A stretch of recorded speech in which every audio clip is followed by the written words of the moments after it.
There we go. We're connected now. Good morning, everyone, and welcome to a Monday morning edition of the Moose Minute Project, episode number 80. Yeah, I've done 80 of these already. So, got a good thing going on my lip here after all the things that have gone on. But want to thank everyone over the weekend that sent messages, sent cards, words of condolences, just support overall. Thank you guys very much. Appreciate that. It was a very emotional weekend as we put my mom to rest this weekend. And that's where we're at. Great job by all of those that were involved. Pratt Funeral Services, Ron Fruit, the Phoenix Center. Thank you all very much for all the great service towards my mom and the family. So, the Moose Minute Project. We all have this in common. What is that, you say? We have 24 hours every day. And how you can make your life better, you can make your life worse, however you want to think about it. I prefer to making it better because that's what we're trying to do every day. Especially with this project, that's what my goal is to make or give insight every day to something that catches me off guard or catches my eye that I would like to share. So we have 24 hours every day. So if you break that down and you say, Chris, you know what, I'd like to get more accomplished, I just run out of time. I don't have enough hours in the day. We all have 24. I think it's just how we manage it that makes the difference. I probably scroll through my phone and watch television and do a lot of things that I definitely sucks up time, and you don't even think about it. Especially scrolling your phone. If you're on Facebook, you're on YouTube, TikTok, there's so many things now. Most of us couldn't name them all if we were on a trivia show. On how to just waste time, really. A lot of it is that, people are looking up things that, how to make their life better, podcasts on positivity, and I watch two. That's the 2 or 3 that I have, but 2 regularly that I watch to help with my life better, to get it on pace and on track, or to keep it on the rails, as I would say. So we have 24 hours. So if we need 8 hours of good sleep, that leaves us 16. And if you've got 8 hours of work, that leaves you to 8. And there's not many of us that get to do 8 hours of work only. So, let's say that's 10, so that brings you down to 6. So you got 6 hours. And if you got children in there, we all know how that is. That 6 turns into a whole lot of mess. Usually chasing, feeding, changing, trying to soothe them, however it may be. And if you've got a wife in there, but I guarantee you could find an hour. And it might not even take an hour. Let's just say 15 minutes of walking around the block, or, hitting the treadmill, or doing nothing at all except working on breathing and trying to control that portion of it and your stress. Try to do that at first. Take that initial step every day, but be consistent about it. That's been the good thing about me with this Moose Minute Project, is it has forced me to become consistent, at least with that. Of doing something to become consistent and to work over it every time. And a lot of it is, like I said, it's just stuff that I hear and then want to relay it. So become consistent, develop a plan, and don't just sit there and say, I'm developing a plan, or listen to things about developing a plan. Actually develop a plan. And look back at what you're trying to accomplish. If it's so you don't have to complain you're broke all the time, how can we fix that? Can you take an extra, can you take an extra shift somewhere? Or is there ways to do that? Can you, and nobody wants to add more work to their schedule because, like I said, we're already complaining we don't have enough time. But if it's stressing you out and making you complain and make you talk about how broke you are, there's only a few options you have. A couple of them are big. If you're a smoker, when I looked at the last prices of smoking, it was crazy. You could quit doing that. And a lot of people are like, oh no, if I quit that, there's always going, so what I'm getting at, there's always going to be an excuse to not change. It'd be much easier sitting on a chair or sitting somewhere complaining to people how your life is a struggle. Life's a struggle for all of us. I don't know what it's like for Bill Gates or Elon Musk or whoever it may be. From what I've seen of Elon lately, I'm guessing his life's a struggle too, just to fit in and be a normal person. I don't think there are any such thing as they are normal people, like those guys, those billionaires and things. I don't know. But I'm guessing they all have their struggles too. They all have their losses. They all have their, I'm guessing they have sickness. They have family issues. So how do we make sure that we just continue to live life to the fullest without those struggles? Well, I lost my mom this weekend. So can I just sit there and say, well, I lost my mom. So for the next month, I'm just going to say, I lost my mom. So here's why I'm doing what I'm doing. Lost my mom. Went through a divorce. So a long time ago. Do I sit there and still blame a lot of things that I've got going on? The fact that, okay, now my mom died. Now I've had a divorce. Then I had my stroke. Then I had Lyme's disease. Then I had a grand mal seizure. I mean, how many things can I use to validate that I'm just going to sit on my couch and complain about life in general? I don't have enough time.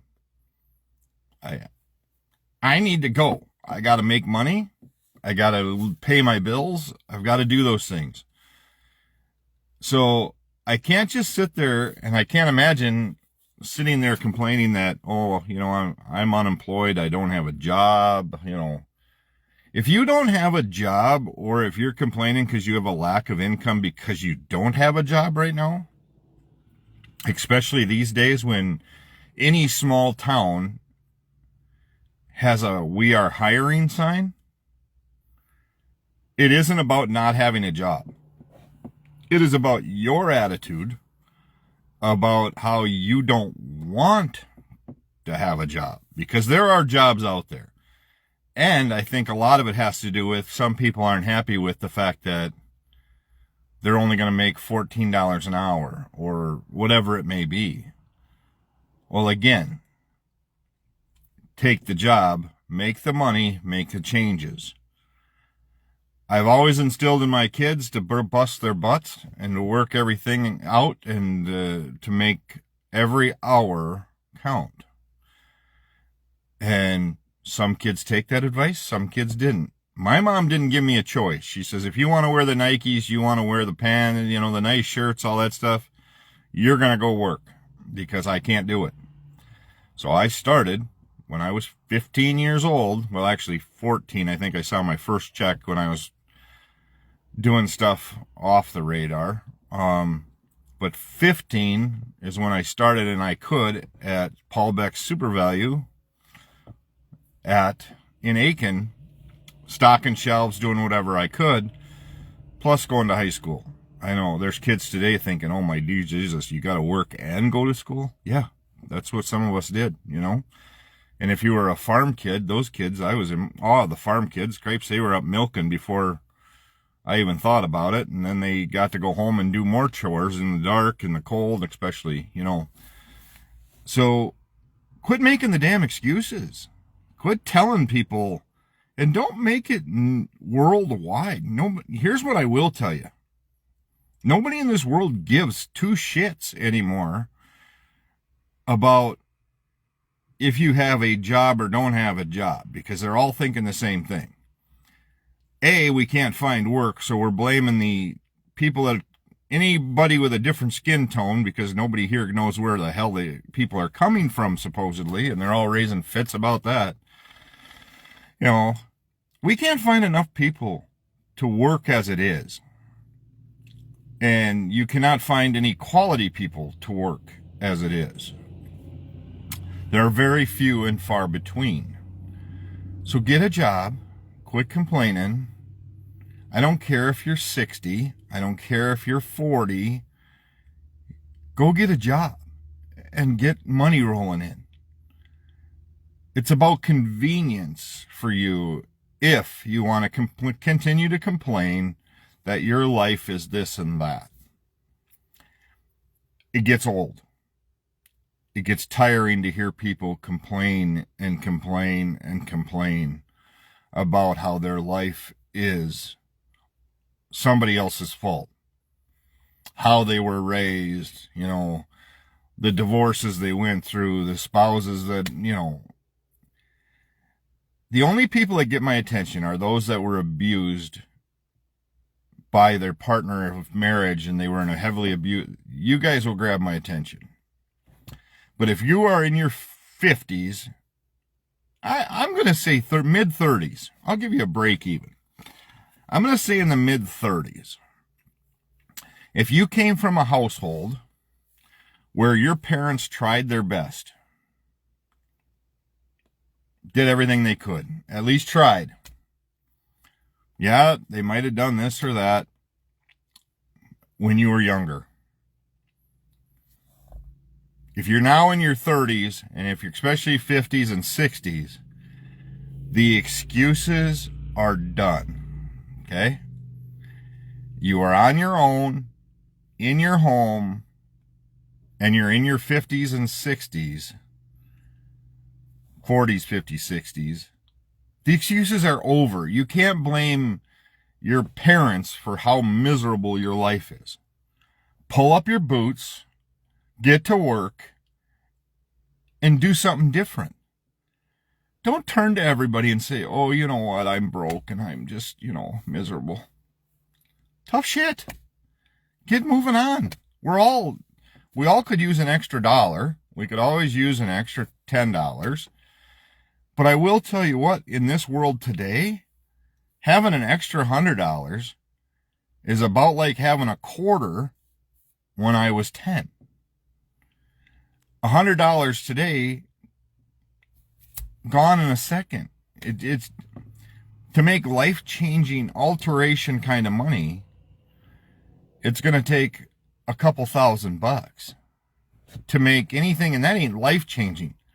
That's a deep breath second of thank God you provided that I can now move another day.